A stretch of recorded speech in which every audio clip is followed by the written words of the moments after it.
أشهد أن لا إله إلا الله وحده لا شريك له أشهد أن محمدا عبده ورسوله يا الذين آمنوا اتقوا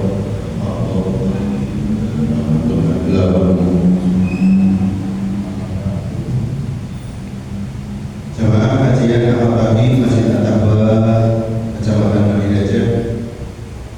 Sebelum kita memulai kajian awal pagi yang insyaallah nanti kita mulai jam 7 pagi sampai jam 8 lebih sedikit,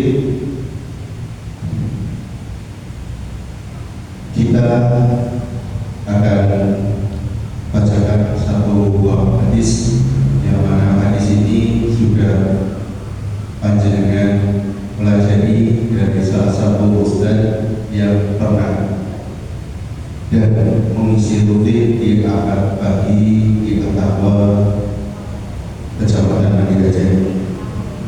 Hadis tersebut berbunyi Bismillahirrahmanirrahim. An Amiril Mu'minina Abi Al-Qasim Umar bin Khattab radhiyallahu anhu qala sami'tu Rasulullah sallallahu alaihi wasallam yaqul innamal a'malu binniyati wa innama likulli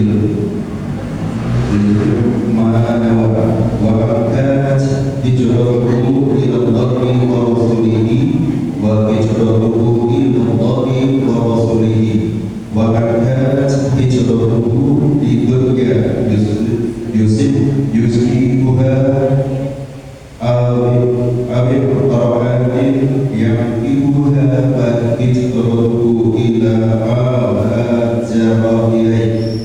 Dari Amirul Mukminin Abi Abbas Umar bin Khattab radhiyallahu anhu, dia berkata, saya mendengar Rasulullah sallallahu alaihi wasallam bersabda, sesungguhnya setiap perbuatan tergantung niatnya dan setiap orang akan dibalas berdasarkan apa yang dia niatkan. Siapa yang hijrahnya karena ingin mendapatkan keridhaan Allah dan Rasulnya, maka hijrahnya kepada keridhaan Allah dan Rasulnya. Dan siapa yang hijrahnya karena dunia yang dikehendaknya atau karena wanita yang ingin dinikahinya, maka hijrahnya akan bernilai sebagaimana yang dia niatkan.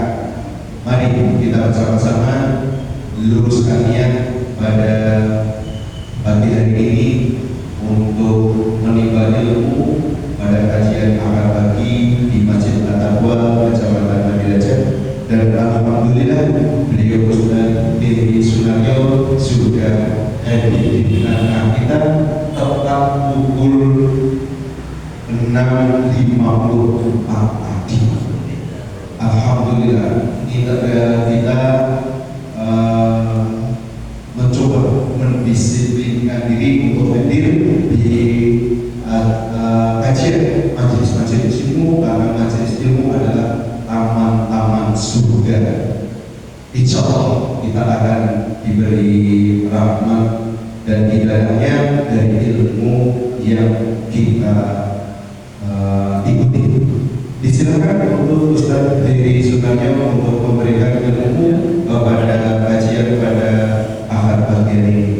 Assalamualaikum warahmatullahi wabarakatuh.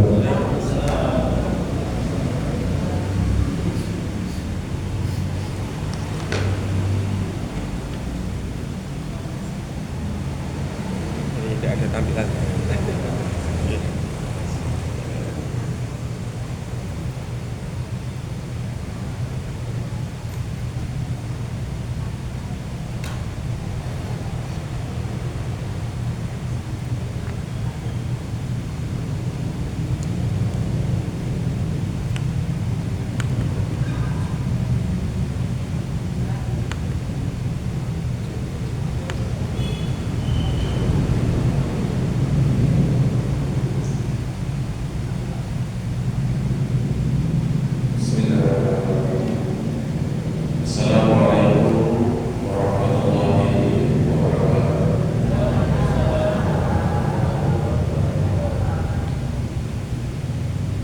Alhamdulillah Rabbil Alamin.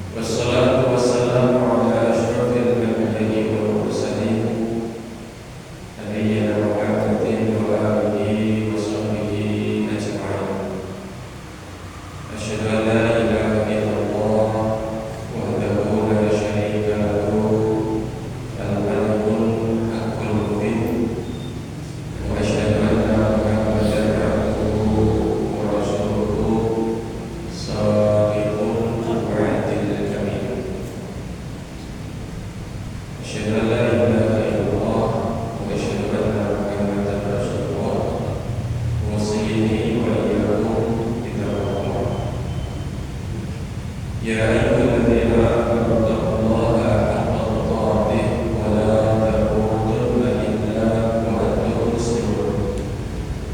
وقال رسول الله صلى الله عليه وسلم: اتق الله حيثما كنت وأتبع السيئة الحسنة تمحها وخالق الناس بخلق حسن. Ibu jemaah pengajian berdirikan kaki Masjid At-Taqwa Pamir Jaya yang dirahmati Allah Subhanahu wa Ta'ala. Alhamdulillah pagi ini di Ahad kelima bulan November kita masih diberikan kesempatan oleh Allah Subhanahu wa Ta'ala dengan segala fasilitasnya berupa kesehatan, berupa kekuatan, berupa kemampuan untuk bisa hadir rutin mengikuti majelis ilmu di masjid kita cintai. Mudah-mudahan rutinitas kita setiap Ahad pagi kajian ini tercatat sebagai amal ibadah yang istiqomah dan ikhlas kepada Allah Subhanahu wa Ta'ala. Pagi ini adalah pertemuan kelima saya untuk menyampaikan tentang sirah nabawiyah.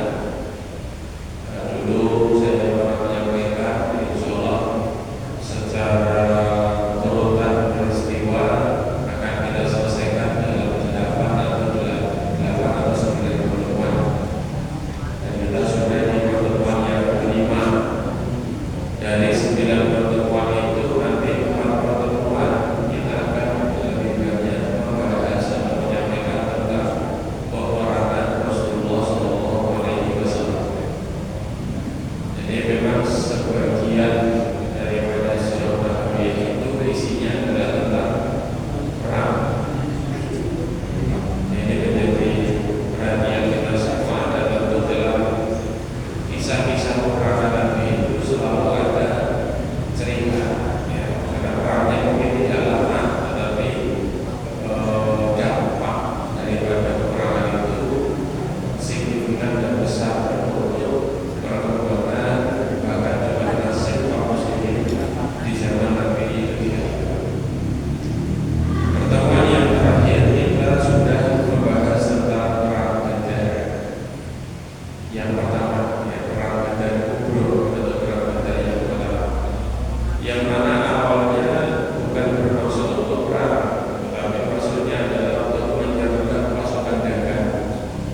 Tetapi ternyata berkembang menjadi satu peperangan yang dahsyat dan perang yang sangat besar, di mana kaum muslimin ketika itu hanya sekitar 300-an orang melawan 1.000 orang dengan peralatan yang sangat terbatas, fasilitas dan senjata yang sangat terbatas sekali. Namun dengan izin Allah Subhanahu wa Ta'ala, kemudian atas keagungan dan perjuangan kaum muslimin ketika itu, kaum muslimin bisa meraih kemenangan yang luar biasa, bahkan juga berhasil memperoleh harta rampasan perang yang sangat banyak. Nah, peperangan itu melukai perasaan musyrikin Quraisy dengan luka yang sangat dalam, sehingga mereka sangat terpukul dan sangat tidak terima. Maka mereka telah melayangkan tantangan bahwa mereka ingin membalas dendam atas kekalahan di dalam perang Badar itu. Maka nanti akan kita sampaikan perang Uhud yang menjadi pembalasan daripada perang Badar. Nah, dari perang Badar yang kemarin kita sampaikan itu ada beberapa pelajaran yang kita bisa ambil. Di antaranya adalah kaum musyrikin di Mekah, meskipun Nabi Muhammad dan kaum muslimin itu sudah hijrah ke Madinah, mereka masih tetap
mana bersepakat kapan saja terjadi penyerangan ke kota Madinah, maka seluruh penduduk Madinah itu bersatu padu untuk membela negerinya.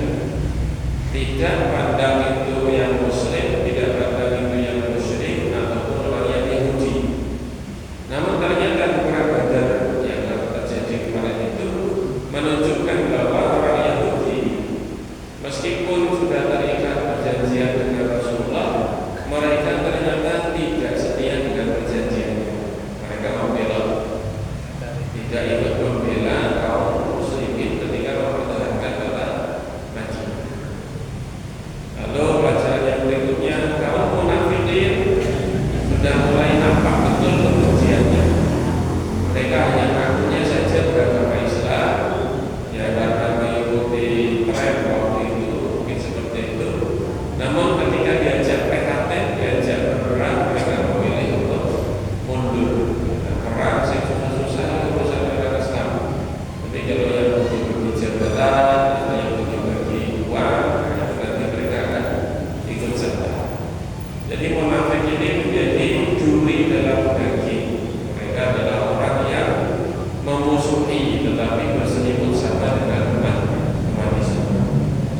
Kemudian perang Badar yang digunakan oleh kaum muslimin itu memberikan dampak besar kepada masyarakat Arab yang ada di sekitar Mekah dan Madinah. Orang-orang yang nomaden yang tinggal di pesisir atau di gunung-gunung itu mendengar umat Islam, mereka kemudian mengakui. Maka ini dampaknya luar biasa, sehingga wibawa, martabat dan kehormatan serta kekuatan umat Islam diperhitungkan di pandangan masyarakat Arab waktu itu, karena sudah menang, karena berhasil menaklukkan pasukan yang jauh lebih banyak dan lebih kuat.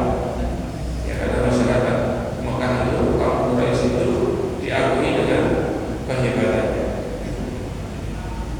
Berikutnya, setelah perang Badar itu terjadi perang memerangi orang-orang Yahudi Madinah yang dikenal dengan Bani Qainuqa. Bani Qainuqa. Bani Qainuqa ini tinggal di satu perkampungan khusus, memang komunitas Bani Qainuqa. Dan Bani Qainuqa ini punya pasar yang mereka kelola, di mana kaum muslimin mereka penduduk Madinah atau Yasrib pada awalnya mereka berbelanja di pasar ini. Mungkin ya kalau zaman sekarang dia punya supermarket atau punya mall atau punya sentral perbelanjaan yang dikelola, dikuasai oleh mereka, di mana penduduk Madinah itu mereka belanjanya di situ. Kemarin sudah kita sampaikan bahwa perekonomian Madinah itu yang menguasai adalah orang Yahudi. Sehingga di antara cara Nabi untuk memutus ketergantungan umat Islam Madinah kepada pasarnya Yahudi adalah gimana?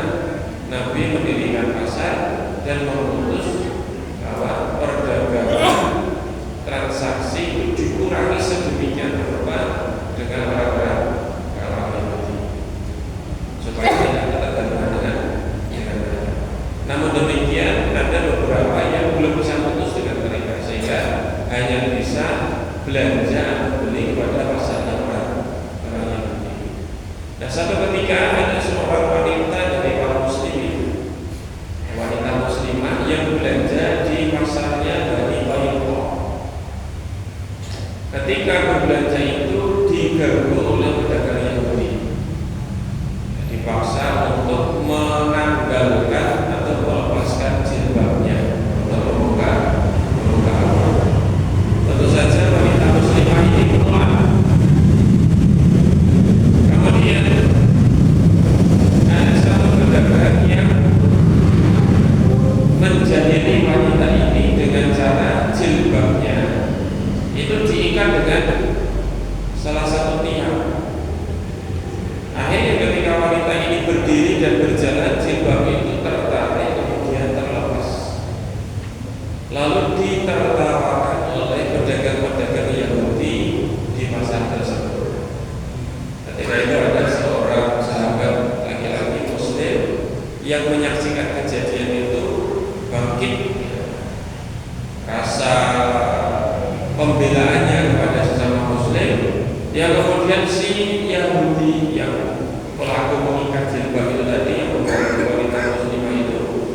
langsung dibunuh di tempat oleh orang Islam ini, dibunuh di tempat. Padahal kan yang lainnya yang menyaksikan kejadian itu gantian mengeroyok umat Islam yang membunuh. Akhirnya ada satu pedagang Yahudi yang dibunuh dan ada satu kaum Muslim yang terbunuh juga di tempat yang sama. Nah, berita ini kemudian sampai kepada Rasulullah SAW. Kemudian Rasulullah langsung mengumpulkan pasukan,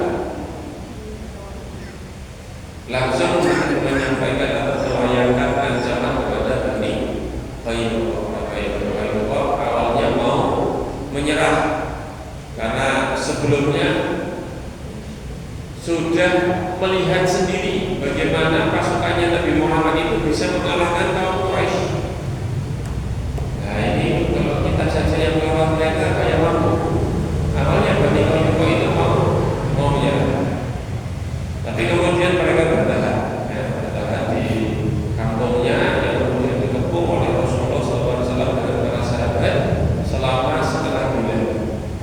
Jadi setengah bulan dikepung sampai mereka mulai ketakutan sendiri, lalu putus asa dan kemudian keluar dari perkampungannya, dari pertahanannya, lalu menyerahkan diri kepada Rasulullah SAW dan menyerahkan keputusan kepada Rasulullah.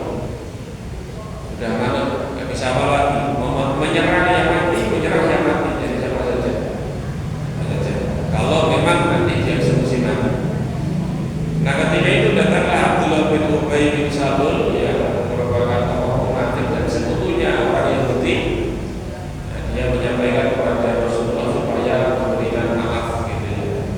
Ya mungkin dengan bahasa kalau sekarang itu cuma satu orang saya yang dibunuh, banyak orang dan sebagainya. Akhirnya kemudian Rasulullah membiarkan mereka tidak dieksekusi mati, tetapi diusir dari Madinah. Mereka tidak boleh lagi tinggal di Madinah.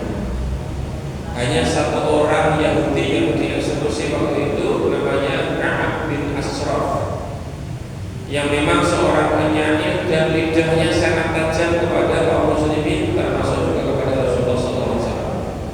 Sering memprovokasi dan memperkeruh keadaan, memantik kebencian orang-orang kepada Islam. Track recordnya sudah kelihatan sekali permusuhannya kepada Islam, hanya kemudian dieksekusi mati. Termasuk ada beberapa penghinaan kepada Rasulullah. Jadi eksekusi mati ini menunjukkan Rasulullah bisa tegas, tidak sungkan-sungkan, tidak segan-segan, tidak takut untuk bertindak tegas. Tetapi juga Rasulullah pemaaf. Maka Bani Qainuqa waktu itu dibebaskan oleh Rasulullah SAW, tapi tidak lagi tinggal di Madinah. Jadi karena pembelaan kaum muslimin kepada satu orang wanita, terjadi peperangan dengan Yahudi. Kalau kita baca berita sekarang di Gaza, di Rafah, di Palestina, itu bagaimana kaum muslimin, ibu-ibunya, anak-anaknya dilecehkan, dihina, ditindas, disiksa, dibunuh oleh orang-orang Israel. Maka harusnya membangkitkan empati kita, bahkan bukan cuma empati, juga pembelaan kita. Sehingga tadi malam ada pengajian Ustaz Abdul Somad. Nah, kemarin paginya ada pengajian beliau di Banten dalam rangka bela Palestina. Terkumpul 100 berapa juta, 100 sekian juta. Nah, mudah-mudahan kita juga bisa membela dengan cara kita masing-masing. Kalau warga Muhammadiyah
Sehingga orang-orang Mekah itu mereka saling iuran, saling patungan, saling menyumbangkan, menginfakkan harta bendanya untuk mendukung peperangan tersebut.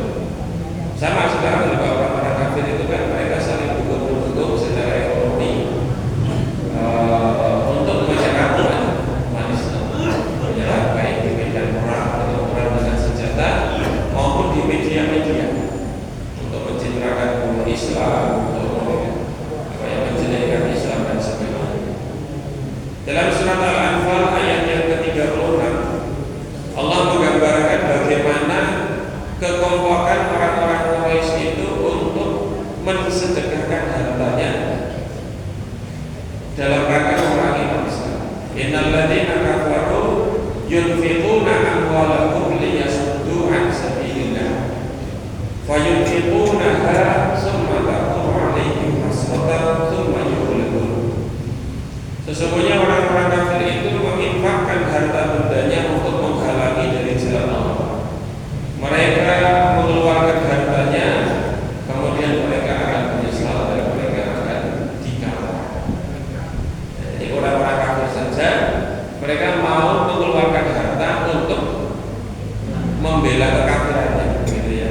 Dan mereka jelas dalam keyakinan kita orang yang sesat, orang yang salah, mau ke neraka saja mereka kerjasama, saling mendukung. Masa kita yang umat Islam di atas kebenaran, tujuannya akhir adalah surga, tidak saling mendukung, tidak mau mengeluarkan harta untuk membela dakwah ini. Dan kebenaran mereka dermawan luar biasa, kita malah pelit-pelitan. Maka jangan dihemat-hemat harta itu untuk membela atau mendukung dakwah. Jadi kalau pengajian anak lagi ada impaknya Pak? Ada. Biasanya berapa Pak? Nah, biasanya kalau begitu hasilnya berapa Pak? 1 juta, 2 juta? Di bawah 500? Pak, itu belum ditinggalkan. Saya pamer sedikit. Ketika di Magelang ada pengajian anak pagi juga rutin jam 6 sampai jam 7. Di situ waktunya. Jamaahnya hanya sekitar 70, 50, 70. Ya, kadang-kadang bisa banyak juga. Itu infaknya rata-rata hampir 2 juta. Bukan orang kaya, dan itu di kampung, 1,8, 1,9, 2,3, pokoknya 1 bulan itu kira-kira 1 juta jatuh. Ini orang-orang pedagang, kemudian pedagang bubur, kemudian pedagang sayur keliling seperti itu. Bukan pegawai, bukan orang-orang yang terang, tetapi semangat infaknya luar biasa. Nah, ini mudah-mudahan nanti di Jakarta juga bisa melampaui Indonesia. Ini kan semuanya cukup besar, dan seperti ini wajah-wajah ini sudah nggak terlalu banyak kesempatan untuk beramal ini bapak-bapak ibu-ibu. Kayaknya sudah melampaui 2/3 dari jatah umumnya kayaknya. Kalau dilihat ya, jadi sudah di atas 40 semua. Hatta idza balagha asuddahu wa balagha arba'ina sanatan qala rabbi awzi'ni an ashkura ni'mataka allati an'amta 40 tahun itu sudah mulai ngiler, sudah banyak sekali nikmat yang diperoleh dan dinikmati. Ya, berikutnya adalah waktu untuk beramal dan fokus kepada ibadah kepada Allah Subhanahu wa Ta'ala. Maka nanti makanya jangan dihemat-hemat, langsung kata itu 20. Ya. Kalau ini 50 orang kali 20 ribuan saja kan 1 juta. Apalagi kalau 50 itu ya, 50 ribu. Jadi supaya nanti inovasi kajiannya, inovasi kegiatan dakwahnya bisa lebih bagus lagi. Mungkin sekali waktu sambil pengajian begini undang dokter perawat untuk pemeriksaan gratis, ataupun sambil pengajian begini ada terapi yang undang ahli pijat yang pada rematik, keselio, sikil, kerang-kerangan, dan selos anggar silo seberapa jam, selonjor setengah jam gitu kan. Ini kan sudah masa-masa yang tulang-tulangnya butuh perawatan nih Bapak Ibu. Nah, panitia pengajian perlu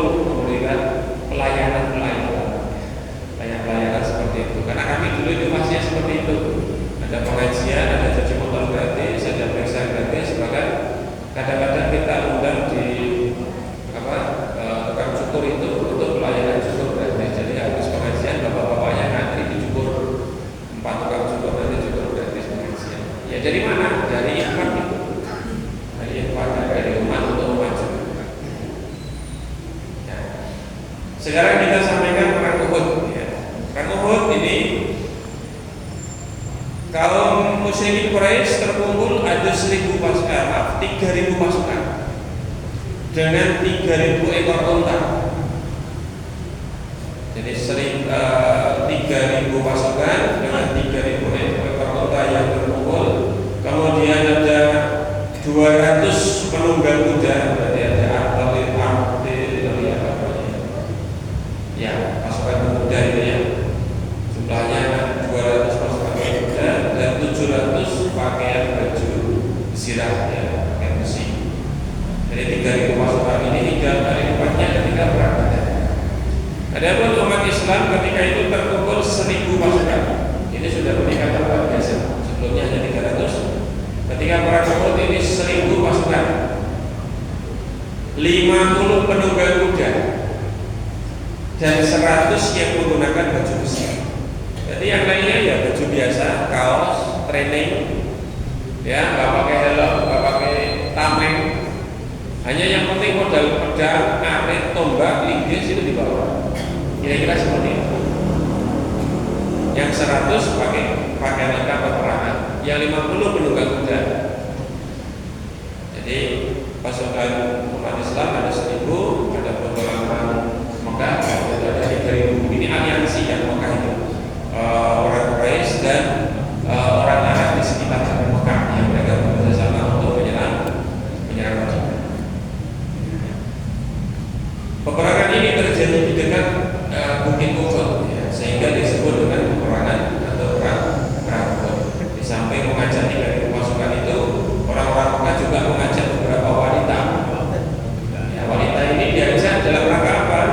Sebagai motivator, ya, sebagai motivasi agar wanita ini diletakkan di belakang pasukan, kemudian menjadi salah satu apa ya, standar ya, harga diri bahwa peperangan ini juga dalam rangka untuk mempertahankan harta tahta wanita martabat. Kalau sampai perang ini kalah, maka wanita-wanita mereka juga akan dirampas oleh musuh. Nah, maka supaya wanita-wanitanya itu tidak dirampas oleh musuh, maka perang ini harus sungguh-sungguh dan harus menang. Ya, seperti itu kira-kira.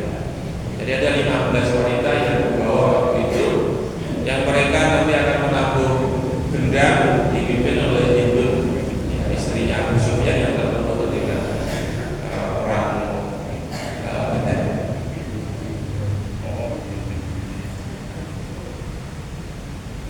Nah, ketika Rasulullah masih di Madinah, paman beliau Al-Abbas bin Abdul Muttalib, karena meskipun beliau itu masih Muslim, tetapi beliau itu mungkin membela dan mendukung Islam sebenarnya.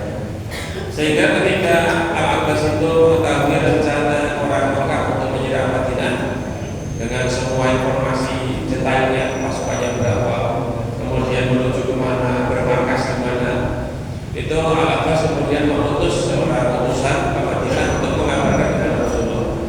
Nah, setelah Rasulullah menerima kabar daripada berita penyerangan tersebut, Rasulullah kemudian berkumpul dengan tokoh-tokoh kaum muslimin ketika itu, yang kemudian menyusun strategi pertahanan.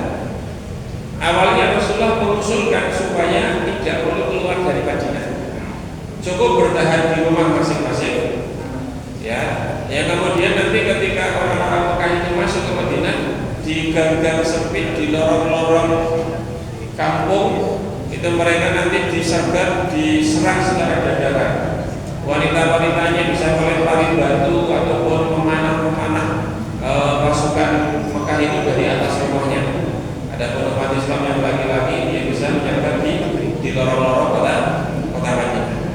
Nah, usulan Nabi ini karena menimbang pasukan mereka yang sangat banyak, ya, dan persiapan umat Islam yang sangat sedikit.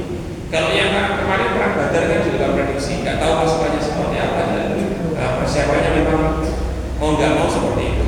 Tapi kalau ini kan masih ada waktu. Usul pertama Rasulullah ini disambut oleh Abdullah bin Ubay bin Salul. Nah, tapi dukungan Abdullah bin Ubay bin Salul itu bukan karena pengen umat Islam menang, tapi karena dia nggak mau ikut perang sebenarnya. Kalau perangnya di dalam kota, kita cukup di rumahnya masing-masing. Ya, dia mungkin bisa sembunyi dan nggak usah ikut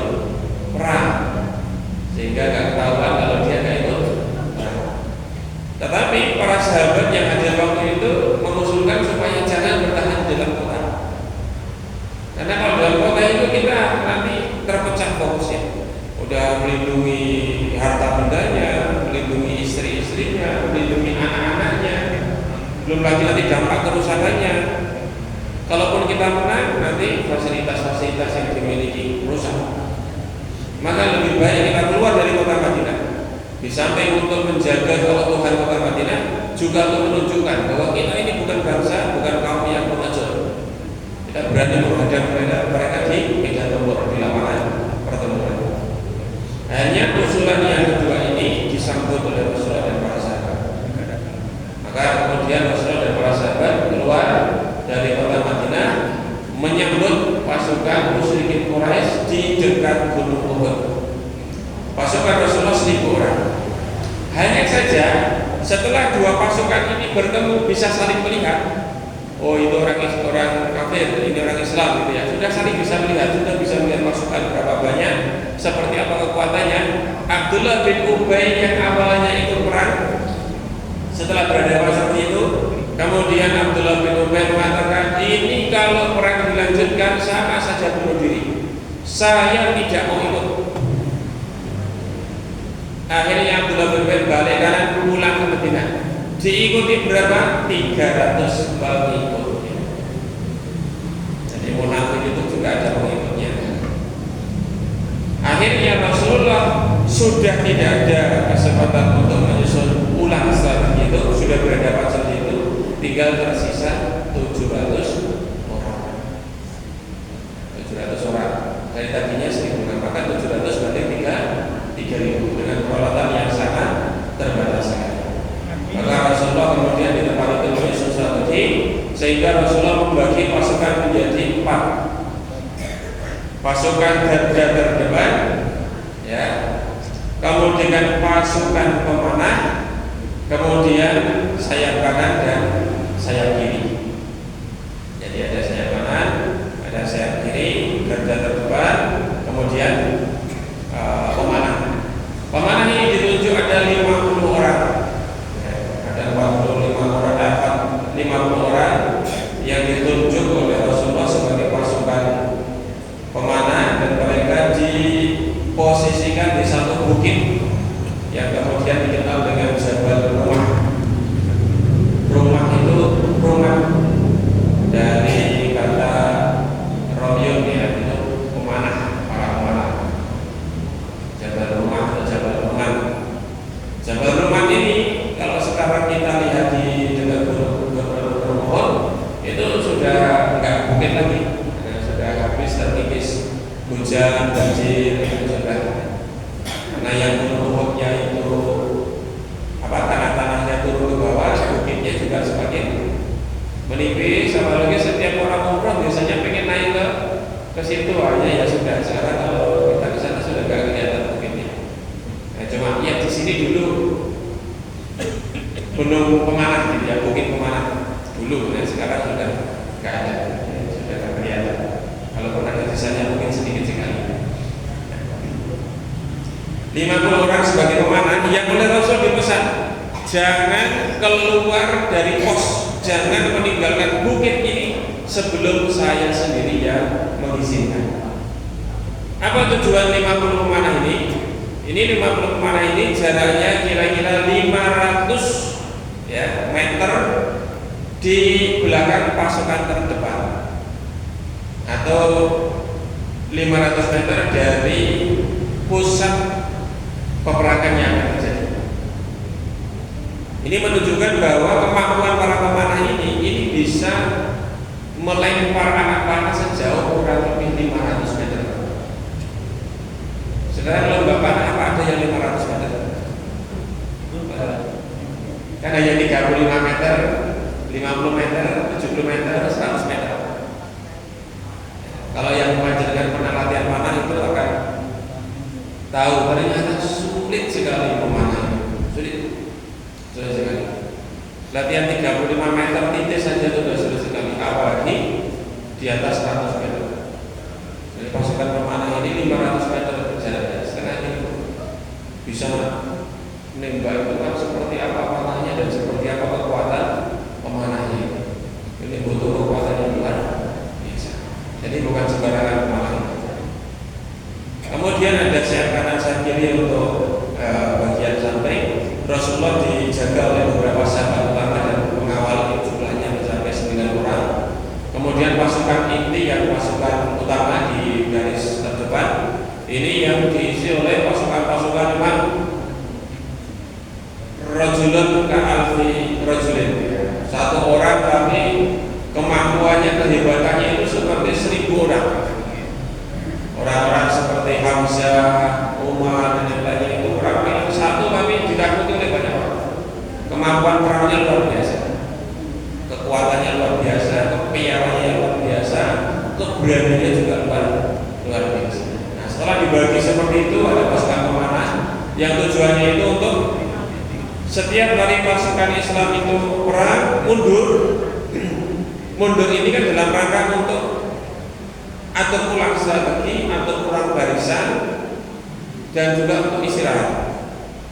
Maju serang, mundur, maju serang, mundur. Nah, setiap kali pasukan Islam mundur supaya tidak dikejar oleh pasukan musyrikin, dihujani panah. Maka ini sempat atau pulang barisan. Ya, yang mungkin sudah nggak punya tameng, cari tameng. Yang mungkin pedangnya sudah tumpul, cari pedang.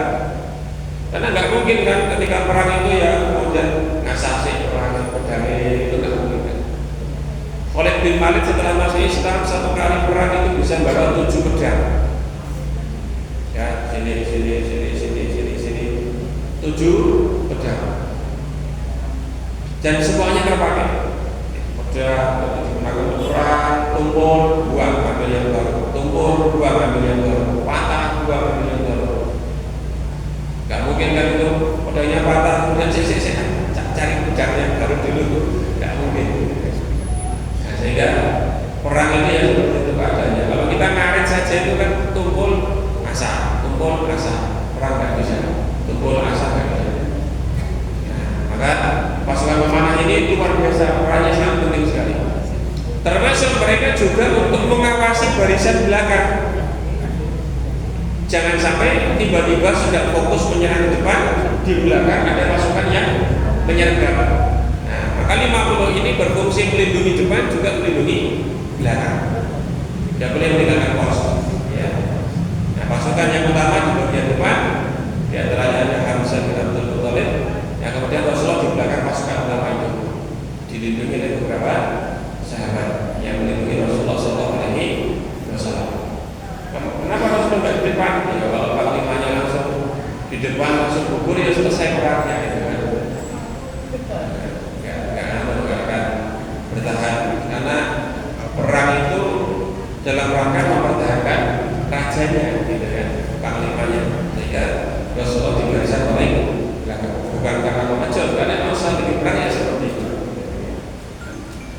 Nah, di perang inilah kemudian ada peristiwa di mana Hamzah bin Abdul Muthalib terbunuh, yang dibunuh oleh Al-Wahsy, seorang budak dari Habasyah yang dimiliki oleh Hindun bin Abi Sufyan, yang memang diberikan janji kalau mampu ya berhasil membunuh Hamzah nanti akan diberikan kemerdekaan dari budak. Kamu akan merdeka kalau bisa membunuh Hamzah. Dan Wahsy ini ahli tombak, dia pandai melemparkan tombak, sangat piawai. Dan yang kemudian Wahsy ini ternyata berhasil membunuh Hamzah, yang kemudian dia merdeka dan kemudian masuk Islam. Karena sebenarnya dia ingin masuk Islam, tapi karena dia pernah membunuh Hamzah dan Hamzah ini Bapak Rasulullah SAW dan juga saudara sesuatu beliau pernah kita sampaikan, maka Rasulullah itu kurang nyaman ketemu dengan Wahsy itu. Rasulullah tidak mau melihat Wahsy, yang kemudian Wahsy itu meninggalkan Madinah karena dia tahu diri, merasa bersalah sudah membunuh paman-pamannya Rasulullah SAW. Artinya Nabi tidak membenci Wahsy, tidak dendam kepada Wahsy, tetapi Wahsy ini yang membunuh Hamzah bin Abdul Muthalib. Mungkin Nabi bisa menahan diri, tapi saudara-saudarinya Hamzah, istrinya, anaknya, kerabatnya, mungkin mungkin tidak bisa kemudian begitu saja melupakan kejahatan daripada Wahsy itu, sehingga dia disuruh pergi saja dari Madinah walaupun sudah masuk Islam. Akhirnya nanti setelah Rasulullah meninggal dunia, Wahsy itu ingin menebus kesalahannya dengan cara membunuh nabi palsu yang waktu itu ngaku menjadi nabi, dan itu betul diwujudkan oleh Wahsy. Besok kita mungkin akan sampai di sini. Nah, ketika itu di awal perang Rasulullah dan pasukannya berhasil menguasai peperangan. Maju serang, mundur, bertahan, pasukan pemanah berperang. Begitu terus, ritmenya dikuasai oleh umat Islam. Sehingga orang kafir ini sudah kebingungan dan kewalahan. Banyak yang gugur di antara orang-orang Mekah itu.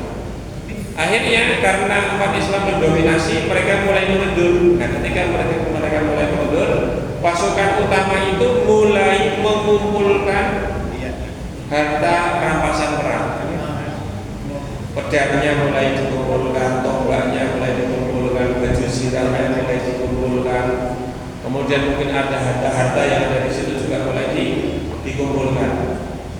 Sebenarnya belum selesai perang, tapi ini juga dalam rangka untuk bagaimana memperkuat pasukan. Karena mungkin ada yang pedangnya sudah tumpul, ya ambil pedangnya musuh. Yang tombaknya sudah patah, ambil tombaknya musuh. Yang belum pakai baju sirah, ambil baju sirahnya musuh dipakai. Nanti untuk menyerang musuh gitu. Nah, pasukan pemanah yang ada di Jabal Rumah itu melihat teman-temannya mengumpulkan harta, mengumpulkan senjata-senjata, mereka ternyata lupa dengan pesan Rasulullah, kemudian meninggalkan pos, kemudian ingin ikut mengumpulkan harta. Komandannya Abdullah bin Jubair waktu itu mengingatkan, kita tidak boleh turun dari bukit ini sebelum Rasulullah yang menyuruh. Tetapi 40 orang mereka tidak mematuhi komandonya itu. Mereka tetap turun, yang bertahan di atas tinggal 10 orang pemanah. Yang 40 orang itu turun, sibuk mengumpulkan itu harta rampasan perang. Nah, Khalid bin Walid yang waktu itu masih kafir, pasukannya Khalid dan pasukannya musyrikin Quraisy ini, panglimanya adalah Sufyan bin Harb, kemudian sayap kanannya Khalid bin Walid, waktu itu masih kafir, sayap kirinya Ikrimah bin Abu Jahal, waktu itu juga masih kafir. Jadi Abu Jahal ini anaknya namanya Ikrimah dan dia masuk Islam akhirnya. Tapi waktu itu dia pasukan berkuda sayap kiri yang memusuhi Islam ketika masih kafir. Ikrimah bin Abu Jahal sayap kiri, Khalid bin Walid sayap kanan. Khalid bin Walid yang waktu itu dipasukan orang Mekah melihat pasukan pemanah turun bukit. Ini halangan utama waktu itu. Tapi mereka meninggalkan pos. Khalid kemudian yang waktu itu posisinya sudah di belakang, ya, mau menarik pasukan itu melihat ini kesempatan ini. Kalau mereka sudah turun dari bukit, kita sergap dari belakang. Dan betul, sayap kanan yang dipimpin oleh Khalid bin Walid itu secara diam-diam siap menyergap kaum muslimin dari belakang. Yang diserang pertama kali pasukan pemanah, tinggal 10 orang. Setelah 10 orang ditumpas habis, kemudian Rasulullah dan pasukan Islam diserang dari belakang dengan teriakan yang keras sambil memanggil pasukan yang ada di pos orang Mekah di sana supaya tahu. Akhirnya umat Islam terkepung dari belakang dan depan. Nah, inilah kemudian titik balik keadaan, di mana umat Islam kemudian kocak-kacir, kacau balau. Tadinya hampir menang, menguasai ritme peperangan, tapi kemudian hampir kalah. Rasulullah waktu itu sudah terdesak luar biasa, bahkan tersebar isu Nabi Muhammad terbunuh. Nah, ketika mendengar Nabi Muhammad sudah terbunuh, ada umat Islam yang kemudian meletakkan senjata, lalu kemudian menyerah. Ada umat Islam yang kemudian kabur meninggalkan medan perang, pulang ke Madinah. Ada umat Islam juga yang kemudian malah berhenti, sempat berpikir atau berkeinginan untuk meminta perlindungan kepada Abdullah bin Ubay dan macam-macam kacau balau. Adapun Rasulullah sebenarnya belum terbunuh, beliau masih selamat, dilindungi oleh beberapa sahabat utama. Ada 9 orang yang menjadi pas papresnya, gitu ya, menjadi pasukan inti pelindungnya Rasulullah SAW. yang mereka secara mati-matian melindungi Rasulullah. 9 orang ini setiap kali ada serangan datang pada Nabi, dia berusaha untuk melindungi satu persatu gugur sampai tersisa hanya 2 orang. Yang tersisa 2 orang itu adalah Sa'ad bin Abi Waqqas dan Talhah bin Ubaidillah. Talhah bin Ubaidillah dijamin masuk surga, Sa'ad bin Abi Waqqas surga. Ini 2 sahabat utama luar biasa. Yang 2 orang ini mati-matian melindungi Rasulullah SAW. Sampai akhirnya kemudian datang Umar yang juga membela, kemudian Rasulullah bisa diselamatkan. Nah, ada satu peristiwa yang menarik yang menjadi peluang Rasulullah bisa selamat. Ada seorang sahabat namanya Mus'ab bin Umair. Mus'ab bin Umair ini adalah seorang pemuda yang tampan, kulitnya putih. Pokoknya perawakannya itu gantengnya 11-12 sama Rasulullah. Ya, kalau saya kalah jauh, gitu ya. Karena Mus'ab bin Umar itu di zaman ketika masih di Mekah, dia adalah anak orang kaya yang sangat dimanja. Hidupnya borjuis, parlente, foya-foya. Rasulullah mengatakan tidak ada pemuda di Mekah yang bajunya lebih bagus dari bajunya Mus'ab, yang parfumnya lebih wangi dari parfumnya Mus'ab, dan rambutnya modelnya lebih bagus daripada model rambutnya Mus'ab. Ini pokoknya opa-opa idola. Ini pokoknya artis. Mungkin kalau pacarnya lihat artis yang ganteng itu sih Korea gitu. Saya harus dioperasi plastik hidungnya. Nah, ini Mus'ab tuh pemuda yang seperti itu. Pokoknya hidupnya luar biasa, penuh dengan kenikmatan. Tapi kemudian dia masuk Islam, yang kemudian dikucilkan oleh keluarganya, oleh kaumnya, bahkan ibunya sendiri yang tadinya selalu memanjakan Mus'ab, itu kemudian memasuk Mus'ab itu. Dia diborgol, dikurung di dalam rumahnya, tidak diberikan kenikmatan-kenikmatan seperti yang sebelumnya. Tapi Mus'ab ternyata teguh dengan keimanannya, dan kemudian dia hijrah ke Madinah. Ketika di Madinah dia hidup dalam keadaan yang miskin. Jadi tidak selalu kalau masuk Islam kemudian hidupnya sejahtera ya. Jadi ada yang ketika kafir dia sejahtera, begitu Islam dia jatuh miskin. Contohnya siapa? Seperti Mus'ab bin Umair. Bahkan kulitnya yang dulu itu sangat halus mulus, itu sampai mengelupas karena hidupnya penuh dengan keprihatinan dan kesengsaraan. Itu Mus'ab bin Umair. Tapi auranya tetap ganteng. Jadi tetap dia gantengnya kelihatan. Bahkan ada seorang tokoh Madinah itu mengatakan begini, ketika pertama kali Mus'ab datang ke Madinah, aku bisa melihat kebenaran agama Islam dari kegantengannya Mus'ab. Jadi kalau panjenengan punya putra putri yang ganteng cantik itu jangan disia-siakan kegantengan dan kecantikannya itu. Saya sering bilang sama santri-santri itu, apalagi kalau yang ganteng-ganteng itu lah gandeng, ajak duduk, ajak gayanya baik. Kamu tuh jadi ganteng, pintar. Buat jadi ustaz. Karena kalau bisa ustaz itu ya ganteng, pintar gitu ya.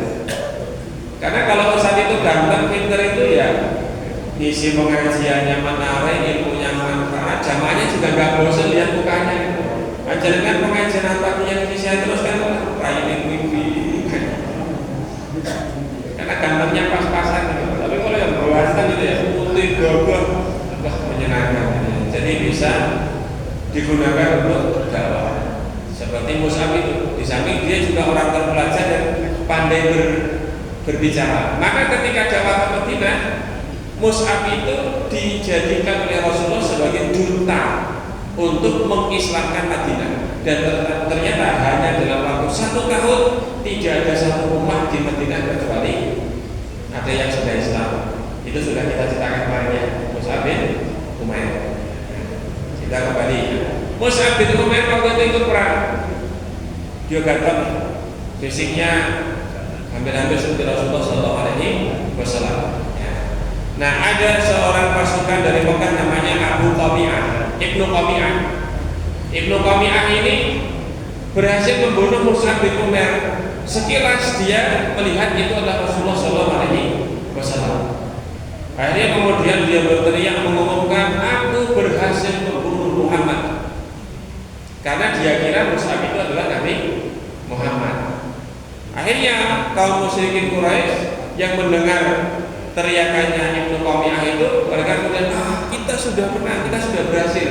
Mereka mulai mengendurkan serangan, mulai agak nyantai. Nah, di kondisi mereka agak nyantai ini, kemudian Talha, kemudian Sa'ad bin Abi Waqqas, lalu orang-orang yang ada di sekitarnya Rasulullah itu melindungi Rasulullah secara diam-diam menyelinap, mulai mundur ke belakang menyelamatkan diri. Hanya kemudian Rasulullah selamat. Nah, karena kaum Quraisy mereka merasa atau menyangka sudah membunuh Rasulullah, kemudian menundukkan serangan. Hanya setelah perang reda, lalu dipastikan musyrikin Quraisy itu sudah meninggalkan medan tempur, Rasulullah dan para sahabat kemudian ke medan tempur, kemudian mencari para korban, dan terkumpul waktu itu ada 70 pasukan muslimin yang terbunuh dengan kondisi yang luar biasa sangat mengerikan. Karena orang-orang Quraisy itu melampiaskan dendam dan kebencian kepada Islam, meskipun perang sudah hampir dimenangkan, bisa dikatakan mereka menang gitu aja, hampir menang memang. Umat Islam sudah terdesak ke belakang, mereka sambil mundur ke belakang itu setiap melihat ada jenazah umat Islam ditusuk lagi, dicapik lagi, dicincang lagi. Maka ada sahabat yang kepalanya nggak ketemu, ada yang kakinya nggak ketemu, termasuk Hamzah bin Abdul Muthalib itu perutnya sudah terbelah, jantungnya sudah hilang, dicapik-capik luar biasa. Ya, ini betapa sadisnya mereka ini. Hanya kemudian mereka dimakamkan dengan tetap kondisinya seperti itu, tanpa diganti baju, tanpa dimandikan, tetap dengan bajunya itu. Dan Rasulullah mengatakan, aku sebagai saksi mereka pada hari kiamat kelak, mereka akan dibangkitkan dengan darah merah tetap mengucur, tetapi wanginya wangi kasturi. Baju perang yang menjadi saksi di hadapan Allah Subhanahu wa Ta'ala. Dan syuhada Uhud, mereka jasadnya utuh sampai sekarang. Pernah terjadi banjir yang kemudian pemakaman syuhada Uhud itu tergerus longsor, kemudian jenazah-jenazahnya itu keluar dari kuburnya, dan ternyata didapati bajunya, pakaiannya, bahkan darahnya masih segar. Kemudian mereka dimakamkan kembali ke tempatnya semula, kemudian sekarang dibenteng dengan fondasi yang kokoh supaya tidak terbawa banjir. Nah, sekarang kalau banjir ke sana sudah dibenteng, sudah di pagar rapat nggak bisa masuk. Kalau sekarang, dulu masih terbuka. Jadi mereka dipersaksikan oleh Rasulullah nanti hari kiamat akan dibangkitkan dengan keadaan mereka ketika terbunuh. Karena itu akan menjadi kebanggaan ketika itu, ya, di hari kiamat itu. Jadi tanganku yang terputus ketika berang. Mus'ab bin Umar itu kan membawa panji, membawa bendera umat Islam. Orang yang membawa panji atau yang membawa bendera itu menjadi incaran utama untuk dibunuh. Nah, Mus'ab ketika itu membawa panji dengan tangan kirinya, pedang, tangan kanannya bawa pedang. Ternyata tangan kirinya diputus, hanya dipegang dengan tangan kanan. Tangan kanannya diputus sehingga tinggal lengan saja. Tidak berhenti di situ, didekap dengan sisa lengannya seperti itu, tetap berdiri membawa panji supaya panjinya tetap berkibar. Hanya dipenggal oleh Ibnu Qami'ah. Kalau saya terputus tangannya, ya kayaknya ke belakang istirahat ya. Kali ini tidak, terputus tangannya masih bertahan, terputus tangannya lagi masih bertahan, hanya dipenggal oleh musuh. Nah, sehingga anggota tubuhnya terpotong-potong seperti itu. Nah, perang ya memang seperti itu adanya. Jadi kalau kita melihat seperti sekarang saudara kita di Sudan, saudara kita di Palestina, ya dulu keadaan seperti itu terjadi ketika peperangan. Nah, kalau ada sekarang itu bapak-bapak nyembelih kambing saja tidak berani mau menyembelih manusia. Ya, ada kan bapak-bapak nyembelih ayam tidak berani, nyembelih kambing tidak berani. Nah, itu kalau ada panggilan perang kira-kira gimana itu? Wah, boleh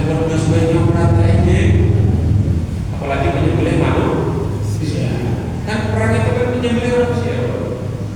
Nah, maka menjadi orang yang punya ketegaan itu juga perlu ya.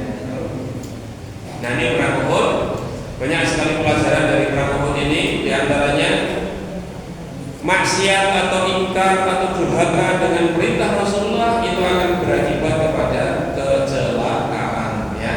Ini pasukan pemanah itu kan mangkir dari amanahnya Rasulullah, dari perintahnya Rasulullah, akhirnya itu jadi bencana. Kemudian Rasulullah dan para sahabat itu juga mengalami ujian sebagaimana manusia biasa. Rasulullah itu meskipun utusan dari Allah, dilindungi, dibela oleh Allah Subhanahu wa taala, tapi juga manusia seperti kita, sehingga mengalami ujian. Di antaranya Nabi ketika itu perang mengalami ujian terbesar. Bahkan Nabi terluka rahangnya dan pelipisnya, sehingga terluka, mengucur darah dari wajahnya, terluka. Sehingga Nabi juga manusia biasa seperti kita mendapatkan ujian dan cobaan. Maka kita yang manusia biasa ya jangan berkecil hati kalau mengalami musibah ataupun kesengsaraan. Nabi saja yang manusia pilihan mengalami seperti itu. Dakwah ditolak, dakwah ditentang, dikucilkan, dibenci, bahkan dimusuhi, bahkan mungkin diusir. Kemudian kesyahidan itu merupakan puncak daripada kemuliaan orang yang berperang secara Allah Subhanahu wa taala. Ya, orang-orang yang mati syahid di medan Uhud itu tidak dimandikan, tidak diganti bajunya, tidak dikafani, mereka langsung dimakamkan dalam keadaan mereka terbunuh. Ada satu kejadian seorang lelaki yang ketika itu didapati tubuhnya itu basah kuyup, rambutnya basah, jenggotnya basah, bajunya basah, seperti orang habis mandi. Padahal dia habis perang, seger seperti orang habis mandi. Hanya kemudian ditanyakan kepada Rasulullah itu, orang ini kenapa kok setelah perang keadaannya basah seperti itu? Ternyata itu adalah seorang pemuda yang dia itu sebenarnya seorang pengantin baru. Dan ketika itu dia sedang di atas pangkuan istrinya, sedang di atas pangkuan istrinya. Sedang keadaan seperti itu, ini belum selesai, sedang di atas pangkuan istrinya, belum selesai, tidak berpakaian, tiba-tiba ada pengumuman berangkat perang. Maka dia kemudian memutus kegiatannya itu, menyudahi aktivitasnya dengan istrinya, kemudian langsung berangkat perang, belum mandi junub. Maka ketika gugur di medan perang, kemudian dimandikan oleh malaikat. Kemudian dikenal sebagai ghasilul malaikat, si orang yang dimandikan oleh malaikat. Mungkin ada yang pengen seperti itu, dimandikan oleh malaikat ya. Nah, setelah perang Uhud terjadi beberapa perang yang lainnya yang kecil-kecil sebelum nanti perang Ahzab yang besar ya, saya bacakan saja. Yang pertama adalah perang Bani Asad. Jadi setelah perang Uhud ada Bani Asad di sekitar kota Madinah yang berencana untuk menyerang Madinah, tapi Nabi sudah dapat kabar, akhirnya kemudian Nabi menyergap mereka dan mereka bisa ditumpas. Jadi ini singkat sekali. Kemudian ada peristiwa namanya peristiwa Ar-Raji. Peristiwa Raji itu adalah ada satu wilayah ya, Najd namanya. Jadi ada orang utusan Najd itu datang ke Madinah meminta kepada Rasulullah supaya Nabi mengutus orang-orang supaya mengajar Al-Quran di Najd, mendakwahkan Islam di Najd. Sehingga Rasulullah memenuhi permintaan itu, mengutus 10 orang. Ya, Rasulullah kemudian menunjuk 10 orang untuk dikirim ke Najd. Ternyata di tengah perjalanan mereka dikhianati, kemudian malah dibunuh. Yang selamat hanya 1 orang. Yang berita itu kemudian sampai kepada Rasulullah dan Rasulullah bersedih. Ya, beliau merasa dikhianati karena tadinya memutus pasukan untuk mengajar agama yang mengajarkan, ternyata malah kemudian dikhianati dan dibunuh. Setelah itu ada peristiwa namanya Bi'ru Ma'unah, sumur Ma'unah. Ini peristiwa yang hampir sama dengan peristiwa Ar-Raji. Ada orang yang datang kepada Rasulullah untuk meminta dikirimkan pendakwah dan pengajar Quran.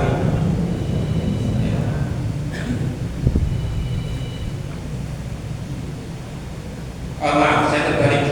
Kalau peristiwa yang Ar-Raji itu adalah suku Adil dan suku Qarah. Nah, peristiwa yang di rumah Ma'unah itu yang orang-orang Najd. Ya, ini baru yang orang Najd. Nah, awalnya Rasulullah menolak karena sudah mengalami peristiwa di Ar-Raji itu. Hanya Rasulullah awalnya tidak mau. Tapi kemudian ada yang menjamin keselamatannya sehingga Rasulullah kemudian memenuhi. Nah, untuk jaga-jaga dan untuk efektivitas dakwah, Rasulullah tidak tanggung-tanggung. Kalau tadinya di peristiwa Ar-Raji yang kepada suku Adil dan Qurrah itu hanya mengutus 10 orang, untuk bangsa Najd ini Rasulullah mengutus 70 orang ahli Quran dan ahli ilmu yang mereka sudah dijanjikan keamanannya. Tapi ternyata di Sumur Ma'unah, di Bi'ru Ma'unah terjadi peristiwa pengkhianatan yang sama. 70 orang ini juga dibunuh. Hanya Rasulullah kemudian sangat bersedih sehingga beliau selama 1 bulan melakukan kunut mendoakan kecelakaan untuk orang-orang yang mengkhianati. 1 bulan full beliau 5 waktu sholat subuh, zuhur, asar, maghrib, isya kunut mendoakan kebinasaan bagi mereka. Nah, ada 2 peristiwa itu. Kemudian berikutnya ada perang Bani Nadir. Perang Bani Nadir ini adalah salah satu suku Yahudi yang mereka punya kampung khusus dan punya benteng khusus. Ini orang Yahudi yang cukup kuat. Awalnya mereka itu berencana untuk membunuh Rasulullah. Jadi mereka mengundang Rasulullah ke kampungnya dalam rangka untuk membicarakan satu permasalahan. Tetapi sebenarnya tujuan mereka itu hanya ingin menjebak Nabi. Nanti kalau sudah masuk kampung nanti akan disergap dan dibunuh. Tapi berita itu sudah bocor kepada Rasulullah. Rasulullah dikabarkan tanggal tersebut. Artinya Rasulullah sebenarnya sudah mau berangkat ke Bani Nadir, tapi kemudian pulang, lalu kemudian langsung mengumumkan perang kepada Bani Nadir. Hanya Bani Nadir kemudian dikepung oleh Rasulullah dan para sahabat. Awalnya Bani Nadir itu mau menyerah dan mau pergi, tetapi Abdullah bin Ubay bin Salul mengatakan kepada Bani Nadir, jangan pergi. Kalau sampai kamu terusir, kami yang membela. Itu kata Abdullah bin Ubay bin Salul. Tapi ternyata setelah dikepung 15 hari, mereka kemudian menyerah. Abdullah bin Ubay bin Salul tidak membela Bani Nadir itu. Nah, mereka semuanya dieksekusi mati. Nah, ini untungnya Bani Nadir seperti itu. Sebentar saya cek dulu, jangan saya salah ingat.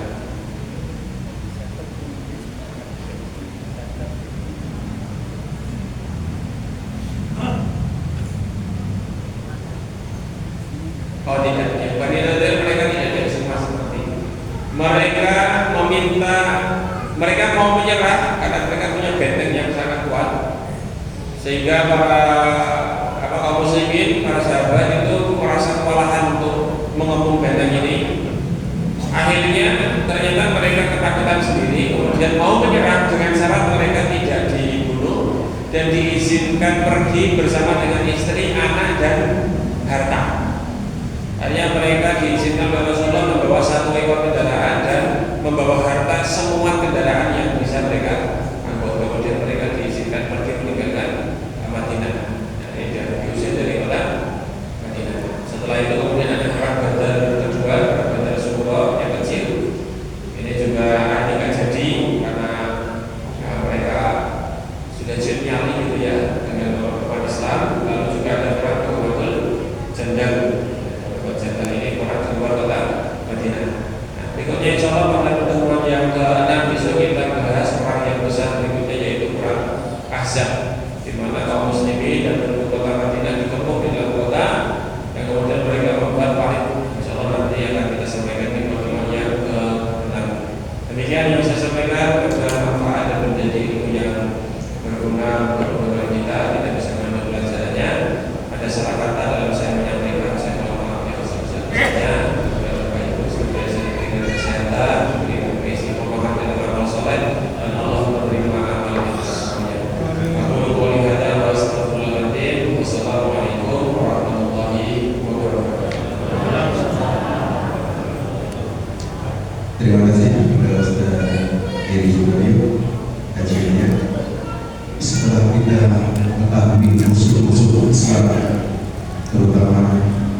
yang pertama di gambarkan di Surabaya adalah yang pertama yang nyata adalah orang-orang kafir, yang kedua orang muslim, yang ketiga orang munafik.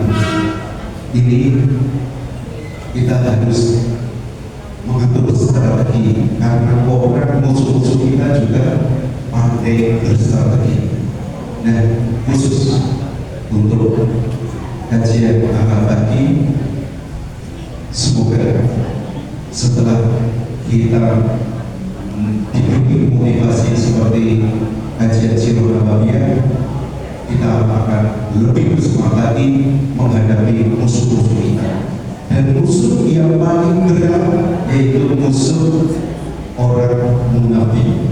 Karena orang munafik adalah musuh di dalam daging yang tadi disebutkan oleh Ustaz di Sunatiro. Maka dari itu susunlah dakwah kita, jangan sampai dakwah kita kendur dengan meredupkannya musuh-musuh kita. Kita harus semakin kembali, dan dakwah kita bukan hanya dakwah dengan lisan. Dakwah firman juga sangat diperlukan. Beliau Ustaz Heri Sunaryo membangkitkan motivasi kita bagaimana berdakwah, contoh kecil bagaimana supaya kita jadi sehat, kita bisa gratis, yaitu dengan infak dari panjenengan. Disilakan kami insya Allah amanah menjalankan amanah panjenengan, infak berapapun akan kami salurkan dengan perjuangan di Al-Taqwa, terutama kajian Al-Fatih dan kajian-kajian yang lainnya.